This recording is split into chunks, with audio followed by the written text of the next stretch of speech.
Hey everyone, and welcome to my walkthrough for the 8 Circle Savage Phase 2. Before we get started with this one, some important information. The auto attacks of this boss are essentially mini shared tank busters, so they will hit the first person in aggro, but you do need to make sure that both your tanks are stacked together for this, because otherwise the main tank is just simply going to get one shot by the auto attacks. Secondly, they also need to be first and second on aggro, as the tank buster does target the first 2 players in aggro, and then of course the rest of the group, make sure that you are away from your tanks, as both the auto attacks as well as the tank busters are going to be AoE attacks, so you need to make sure you're away from them. There's also a couple of different spread positions that you'll need to be taking throughout the fight, but I'll go over them once we see them. So we're gonna get started with the fight. Both of our tanks immediately stack on top of each other for the auto attacks that you can see right here. After the first 2 autos, we get Aioniopy here, which I'm just going to be referring to as Ion, which is the raid-wide AoE. It will also apply a fairly hefty bleed onto the whole party, so you need to make sure people are healed throughout this. Tyrant's Unholy Darkness is the tank buster, so both tanks spread away from each other. And we're going to be using tank invulns as much as possible for this one, because that allows us to cheese the next auto attacks that are coming out. As you can see, our warrior was soloing the last 2 auto attacks because he still had home gang on. After this is done, we go into natural alignment. This will be targeting 2 players of the same role with an elegant field, which is this purple circle that you can see. If the player with elegant field dies, they will wipe the whole raid, and these 2 players will also get a constant damage over time on them as well. So make sure you take care of them if you're the healer or the tank. You can put like some tank mitigation on there, like nascent flesh and such, so that they do not end up dying throughout this mechanic. These 2 players will always be of the same role, so in this case it's going to be 2 DPS players, but it can also be on 2 tanks, 2 healers, or 1 tank, 1 healer, kind of like the same role as well. In this case it's our DPS players though. After this we get Twist of Nature, which is going to be spawning our debuffs over here. So for the first one, it is always going to be stack and spread. The bar on top is going to be for stack, the bar on bottom is going to be for spread. Just look at which one fills first, and that's going to be the first mechanic you have to do. Together with this, the boss is casting Tyrant's Flare, which will be putting AoEs underneath all of your players, so that is why we are stacked together. Now you can see right here, the bar for the spread AoEs is filling up. That means that after Tyrant's Flare finishes casting, we all need to be spread out for our individual AoEs. After this, we are going to get Ashen Blaze, which is going to be left side or right side safe. Look at the boss, the side that is on fire is going to be unsafe, so we all move to the left side to dodge this cleave, and then we also stack together as that one is going to be resolving at the same time as this cleave goes out. So that's the end of the first one. Also, the 2 players with Elegant Field will never get spread or stack, they can always be stacked together throughout this entire mechanic. Now, for part 2 of the mechanic, the second player is going to be getting Fire and Ice, and now their positioning becomes extremely important. The 2 players with Elegant Field will always be stacked together on either the A marker or the B marker, which is going to be the exact middle line of the arena. The reason why this is important is because Fire and Ice are going to be baited by distance from the Elegant players, so that's why they always need to be standing on this line.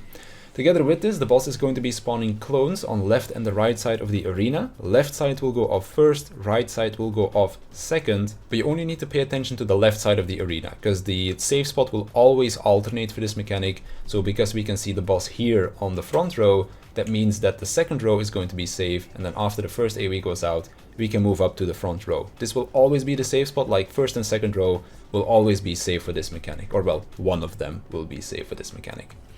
Then we go into the first mechanic. This is going to be Fire. Now, Fire is going to be baited on the 3 furthest players away from the Elegant Field debuff players, and this will be 2-player group soaks. So in this case, we don't have to do anything special, because we have 2 tanks and healers on the left side, and we have our 2 leftover DPS players on the right side. So we have 3 players step over the line, and we have 3 players stay on the inside of the line. As you can see, me and my white mage stand on the inside, and our 2 tanks are going to be standing on the outside to bait the far distance based fire AoE.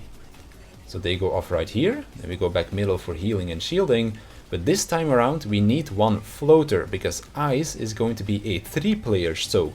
So in this case, if our 2 DPS players are in the middle, one of our tanks is going to be floating to the right side for our DPS. If it's going to be tanks and healers with the Elegant Fields, we have one of our DPS players move to the other side for Ice. So in this case, our Dark Knight is going to stand with our DPS players. Then we have 2 players on the outside of the line, 1 player on the inside, as Ice is baited on the 2 closest players to the Elegant Field debuffs. So that is why we stand like this. And then we go middle one last time for heals and shields, as Aion is casting again, which is the raid wide with the bleed. So that's the whole mechanic. I'm just gonna rewind it again and go over it one more time. So natural alignment will target 2 DPS players or 2 support players, I guess we'll call them, which is tanks or healers. Twist of nature, there we go. So Elegant Fields spread away from the group. We get the individual AoEs underneath us. Spread first, left or right side save, it's left side save. Stack up second. Then we look to the left side of the arena to see which of the 2 front rows is going to be safe. It's going to be the second row. We get fire, so baited by the furthest players. 3 individual AoEs, or well, 3 soak AoEs.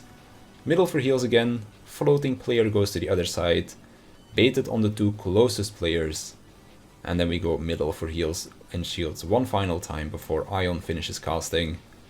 And then make sure that people are healed up as well. After this, immediately a set of tank auto attacks into a tank buster. This time around our Dark Knight is going to be using his invuln. And then he will also be taking the next auto attack solo from the boss, so we don't have to worry about healing our tanks. And after this is done, we go into High Concept 1. This is a very hard hitting raid wide AoE, so make sure you have plenty of mitigation on this one. And then again heal up and mitigate immediately afterwards for the next set of mechanics. I'm gonna wait until everybody is in position so that I can turn my camera and you can see everything that is going on. So, as you can see into the party list, we have 2 players with a red debuff, that's the alpha debuff. We have 2 people with a yellow debuff, the beta debuff. And we have 2 people with brown/orange, which is gamma. The 2 leftover players have a 2-player shared sentence and a 3-player shared sentence. For the alpha, beta and gamma debuffs, they are coming in 2 different timers. You have a short timer, which is about 7 seconds. You have a long timer, which is about 25 seconds. So for the first set, we have our alpha, beta and gamma go to the corners. 1, 2, and then 4. You can't see him here, but he's on the right side of the arena. And they are going to be dropping their AoEs there. They have very big AoEs, so make sure that you're away from these players. For our shared sentences, we have the shared sentence with 3 players on the C marker. We have shared sentence with 2 players on the B marker. We then also have the long duration alpha and beta on C and the long duration gamma on D. So that's our initial spread position for this. After this goes off, the players with alpha, beta and gamma that exploded now get their colors. So we can see that everybody gets 3 colors. You can't really see him here yet, but he also has 3 colors. Now, this isn't important for the first combination, but for the second combination it's very important. You can see that I have a gold ring around my fire debuff. You can see here a gold ring around the potion, and he will have a gold ring around a leaf. Again, not important for the first combination, but extremely important for the second. You need to combine the same color for these towers, but if you combine with the same dominant element, which is going to be the gold ring element, you will create that instead. So I'll show that when we do the second combination as well. Because we need to have wind or green debuff for this, both me and our monk are going to be combining together because we both have the green one on our combinations and our dominant element is different. So that is why we're going to be combining together. To combine together, you just get close and then you see this little strain of DNA between you two. Just stay close for 1 or 2 seconds and then you will combine colors. As you can see, we have now created the color, so we can now go stand inside the towers. You do not want to stand inside of a tower if you do not have the correct color for it, because you'll get a dot that will pretty much instantly kill you. There's no way to heal through that. So stay away from the towers if you do not have the correct color. Together with taking these towers, we're also going to get another Ashen Blaze. This time around it's the left side of the arena, so everybody go stand on the right side. And then we go position for our second set of debuffs to go off. So the 3 players that already have a color or that combined together go stand in the safe spot over here. And we have again the long alpha, long beta, and then on the right side or the left side, the long gamma debuff. They are going to be exploding. Now you can also see that we have extra players in these 2 corners. These are our shared sentence players. The reason why they are there is because we need to have 2 of each to be able to resolve the final set of towers. Now, because we already had alpha and beta combined together and gamma is left over, we need to create a second set of alpha and beta debuffs so that we have 2 of each. So that is why our shared sentence player with the 2 shared sentence is going to go southwest, northwest second, and our shared sentence with 3 players is going to go northeast first, northwest second. So that's kind of like the priority. That way we do not need to communicate who is going to be covering which marker over here. So second set goes out, and as you can see right now, everybody has 2 of each. And then of course on the left side, there will be another set of these colors as well. Now here is where it's very important that you understand the dominant element, like attribute to this thing, because we need 4 winds right here. Now my wind and the one from my monk is going to be dropping in a few seconds, so we can't take these towers. Now you would say on first glance, these 2 players on the right can stand together to create wind, and these 2 players over here can also stand together to create wind, but because their dominant element is the same, they cannot. So that is why we need 1 player from alpha and 1 player from beta to combine instead. So you can see that 2 players are going to be staying on the top side. These are going to be the players with the long debuff duration. They always have priority top side.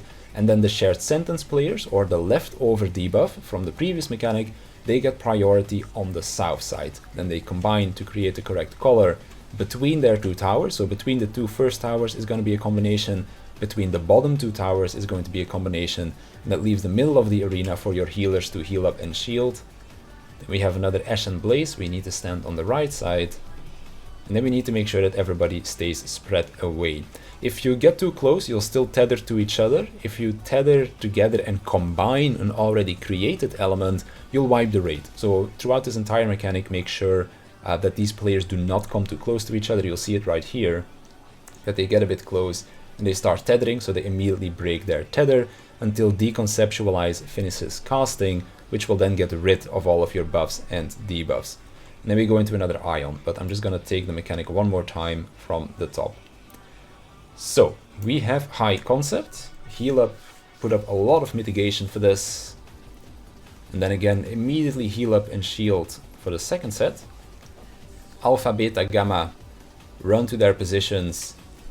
3 player shared sentence, 2 player shared sentence, 3 player is with alpha, beta, 2 player is with gamma. First set of explosions goes out. Look at who you need to combine with. Everybody runs middle for heals and shields. They combine, go to their towers. Left or right side save. It's right side in this case. Then the next set of players run to their corners. Because alpha and beta were taken for the first combination, our shared sentence players are going to be stacking with alpha and beta to create a second set of colors.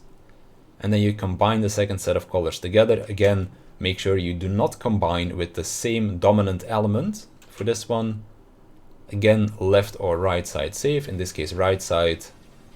And then make sure that you do not accidentally combine together with other players, so stay spread away from each other, but still close enough for heals until Deconceptualize finishes. And once that is done, everybody stacks together for the remaining mitigation that needs to happen for Ion. And then we finish the mechanic. After this we get 3 tank autos, so tanks stack together.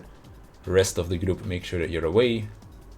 And then we go into Limitless Desolation. For this one, everybody needs to be spread at the end of the cast, because right at the end of the cast, as you can see right here, people are going to be taking AoEs. Now the way that we're spread for this is we have our tanks and our melees on the front 2 rows, we have our healers and our ranged in the back 2 rows. Everybody is going to get individual AoEs. It will always hit 1 tank or healer together with 1 DPS player. There are going to be 4 sets of these AoEs. Now right after the AoE explosion goes off for you, a tower is going to be spawning. Where this tower spawns is kind of random inside your 2 rows as well. There will be 1 tower on the left side of the arena, 1 tower on the right side of the arena, but it will not always spawn next to you. So say for example my white mage who is standing behind me gets the first explosion. It is possible that he'll have to move all the way to the front of the arena to take his tower. Now right before you go and take your tower, you're also going to be dropping a big AoE puddle underneath your feet, which is why we're all going to be standing on these lines of the arena. The intersection where 2 tiles cross is going to be the ideal place to drop your puddle, as it will never touch a tower or never cover a tower completely. So that is why we are going to be standing on those cross sections to drop our AoEs. So second set of AoEs go out, second towers, third AoEs third towers, then fourth AoEs, and then again fourth towers. Now over here, I'm going to be dropping kind of on the intersection so that we do not cover the tower fully. And then after all these AoEs go out, everybody runs middle for heals and shields, because we have another Ion cast. And then right after this Ion cast, we also get another set of tank autos together with a tank buster. So we get 2 auto attacks. Then we get the tank buster, so tanks split away from each other. And after the tank buster, immediately stack together again for the next 2 auto attacks. So make sure your tanks stay alive here. And then we go into the second natural alignment. So just like before, it will target 2 players of the same role, either 2 DPS players or 2 support players. In this case, it's on both of the healers. And then we get inverse Magicks. Now I'm going to zoom in on the party list right here. You can see that I have 1 debuff, which is going to be the Elegant Field debuff. But my co-healer, the White Mage, has 2 debuffs. That means that he has an Elegant Field debuff and an inverse debuff. Now the inverse debuff can go on both of your players or just on one of them. It means that their mechanics are going to be reversed. So when my mechanics go off, they are normal, but when my White Mage's mechanics go off, they are inverted, and you'll see how that works in just a second. Now for this one, the safe spots will always be the front row and the middle row, so just like before, because there are going to be cleaves again, so we look to the left side after Twist of Nature, so that we can see where the safe spot's going to be. They are over here, so the front row is going to be the safe spot. This also means that we need different spread positions, because now everybody needs to do this mechanic in one safe row. The way how we did it is we normally have our tanks on the furthest priority left, but because we had Elegant Field, we are going to the left. But basically you have 1 person stand in the front side of the tile, 1 in the back side of the tile, and you have 3 tiles to split your 6 players across. So that's how we ended up doing that. Because I am real, it's going to be stack first, so everybody's stacking together in the middle. Then we immediately heal up and give some shields. Now it's going to be spread second. So as you can see, we have our warrior stand on the front of the tile, and then our Dark Knight is going to the back of the tile.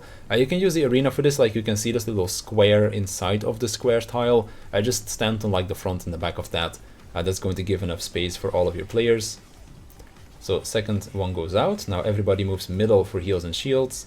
Again, you look to the left side of the arena to see where it's going to be. I took a small glance. I'll try and pause it real quick so you can see it in time. As you can see, there's a boss here on the B line, so we're going to go to A again. But this time around, these are inverted, because my healer has the inverted debuff. So for this one, it's going to be fire first. So people are spreading into their groups of 2. So we have warrior baiting here, and then our monk as well as our summoner baiting, because they are over the line. This was baited on the furthest 3 players. And then after this is done, our bard is going to be rotating to the left side for the ice AoE that's going to go off now. Then we have player on the inside, baiting the close distance ice, and then we have 2 players on the outside of the line so that they do not accidentally bait this mechanic. After this we have another Ashen Blaze, so left or right side save, in this case left side, which gives us some extra time to heal up and mitigate for the next Ion cast. So again, Raid White AoE with a bleed. Then we get tank auto attacks again into the final tank buster. Because we are running with a warrior, our home gang is back up here, so he's just going to home gang the tank buster. And then also cheese the final auto attack with that. So he's taking the auto attack solo right here. And then we go into high concept 2. So just like before, Raid White mitigation for this one because it hits really hard. And I'm going to pause real quick and I am going to show you a raid plan that my co-healer so kindly made for us. So as you can see, the initial start of this mechanic is kind of similar. You get 2 players with Alpha, Beta and Gamma, one short set of 7 seconds, one long set of 25 seconds. We also get 2 players with shared sentences again, but this time around it's going to be a 2-player shared sentence and a solo shared sentence. So that player needs to be alone. We then also have 2 players that do not get any debuffs at all, and they need to go stand together with the Alpha Explosion. So this is our initial spread. We have our Alpha, Beta and Gamma on the same 3 corners of the map as before.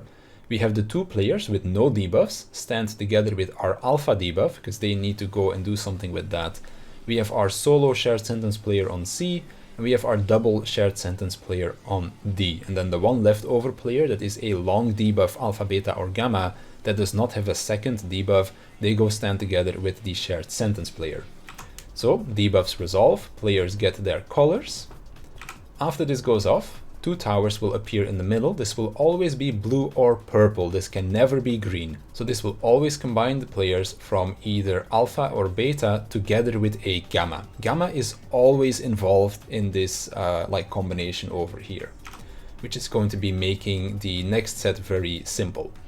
While these 2 players are combining in the middle, the 2 players that did not have any debuffs are going to be combining to create the red buff or Ifrit.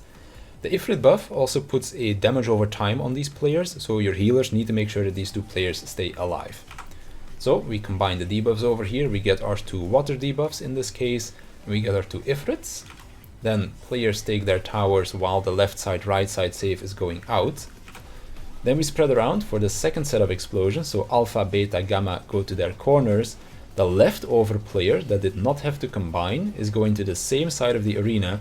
Technically they do not need to get hit by this, but it does extend their timer to the maximum again, just to make it easier. And it also makes it so that the Ifrit as well as the first set of towers have more space over here, so they do not accidentally combine with players. So it just gives them more space. After this, our debuffs go out again, so people get their new colors. This time around, we always need to be combining alpha and beta together, as well as gamma with the leftover debuff from the first set of towers. This is completely fixed. So we always had alpha and beta combine on the north side of the arena, and we had gamma combined with the leftover debuff on the bottom side of the arena.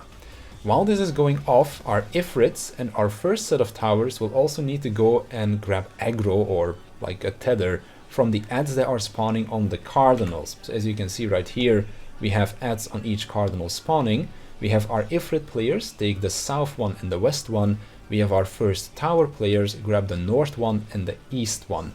Then we have our tower spawn in the middle. This will always be a wind tower or a green one, as well as with either blue or purple, whichever we didn't get on the first set.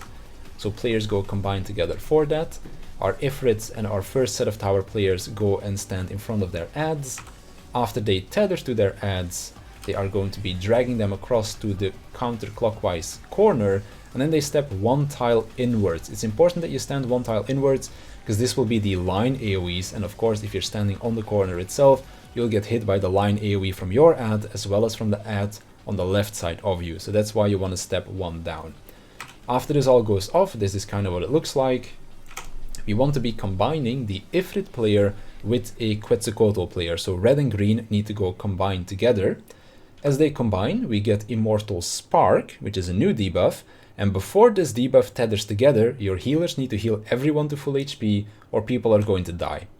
Once they all combine together, we get the Phoenix debuff, and that is going to be what allows you to survive through the next mechanic. So that's kind of the raid plan.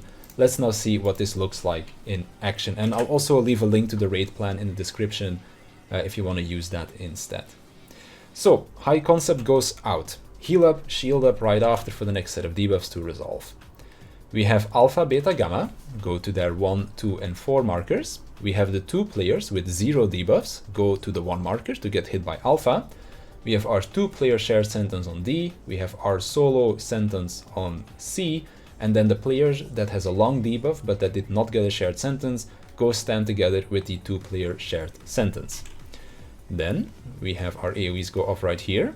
Again, our gamma player will always be in this combination. So in this case, gamma is going to be combining with alpha right here to create the blue debuff.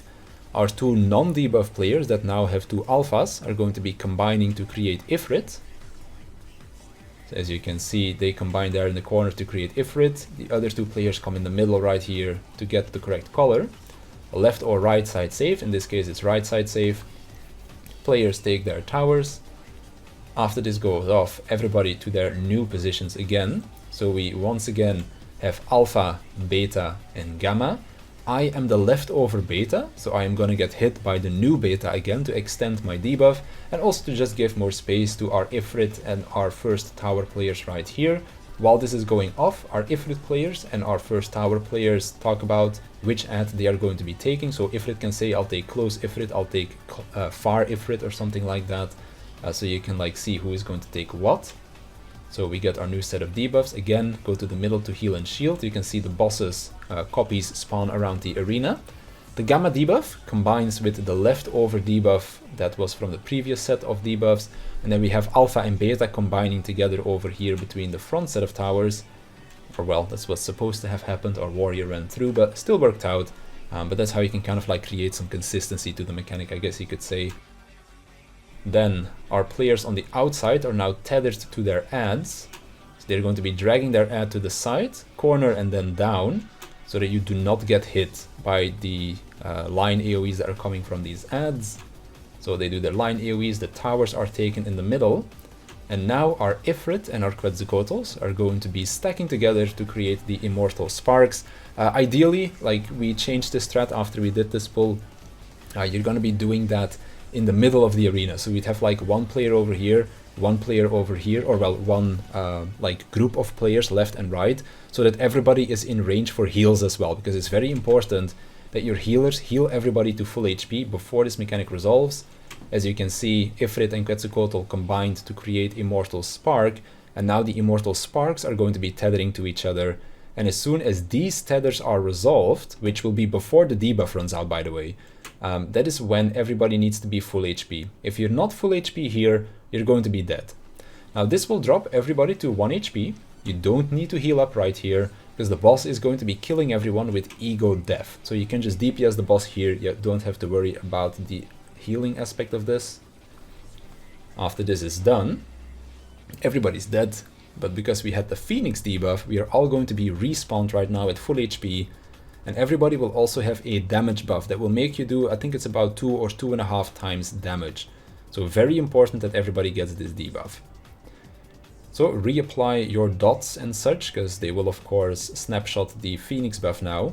And then also apply mitigation, because there's going to be another Ion cast. And then we go into the victory lap. So after Ion, make sure that people have some health again, because we get Dominion. This will do rate-wide damage. Everybody also needs to be spread out for this. So we have our tanks on the 2 furthest tiles, healers on the middle ones. We then have our melees and then our ranged. So everybody gets their own tile. Reason being is because 4 players will be targeted with an Earth AoE that will also give you Earth resistance down. And you only want to have that on 4 players. So it'll always be on 2 supports and 2 DPS players. So support is tank and or healer. Then we get 3 towers for the people that did not get a debuff. And then we also had a priority system for this. So we had our tanks leftmost, healers second from left. And then our DPS players also said like, I'll take the one completely right, I'll take the one second from right, kind of like that. Because this will always be 2 support players and 2 DPS players. So you just kind of like make a priority system within your role. And then we get the people that just had an Earth debuff, they go take the second set of towers. Second set of towers have been taken. Everybody middle for heals and mitigation for the second Ion. Right after the second Ion we get the second Dominion, so just like before, spread out to your tile to make sure you don't overlap people. After these AoEs go out, middle for heals. If you do not have a debuff, chase your tower. If you do have a debuff, wait middle for the second set of towers to spawn. And take your towers, and then we have the third and final Ion cast. So heal up, mitigate. And then we have a few seconds of time before the boss will start casting his Enrage, which is going to be Ego Death number 2. But this time around you don't have a Phoenix buff to save you. So you need to make sure that you kill the boss here before he kills you. You have quite a bit of time to do this. So that's going to do it for the walkthrough of the second phase of the 8 Circle Savage. If you have any more questions about it, then feel free to leave a comment down below. And I'll definitely get back to you, but for now I want to thank you for watching. I want to thank my Patreons for their support, and I'll see you in the next one.